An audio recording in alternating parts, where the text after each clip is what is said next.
My name is Eyre. I am the lead security engineer for Google's threat analysis group. Basically, we try to protect Google's users as well as Google itself. And we do this by having these three different missions, namely tracking financially motivated threat actors, tracking disinformation, as well as like tracking various government-backed threat actors. My favorite thing about my job is that we are basically protecting the more vulnerable population of the internet. This includes like activists, dissidents, journalists, as well as like other political entities.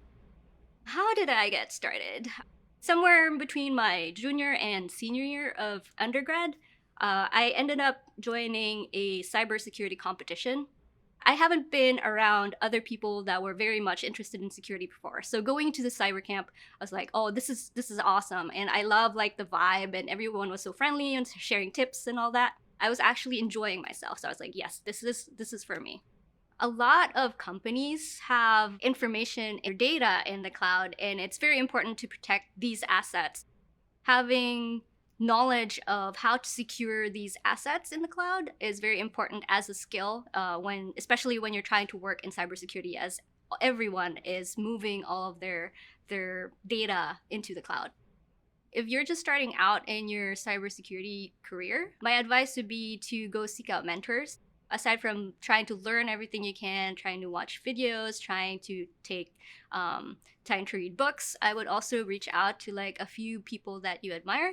A lot of the people in cybersecurity are very helpful. You can go to like a lot of conferences, or you can join various different local communities, as well as like basically just going through like your local cybersecurity meetups. There's a lot of people that have helped me out and pointed me to like the correct resources in order for me to further my skills as well as further my career. Working in cybersecurity, I think, is very much like an adventure. Sometimes you don't know what you're gonna get, right? Sometimes it's gonna be awesome and it's gonna be amazing. Sometimes like it's a very difficult adventure, but at the end of the day, you actually end up learning something.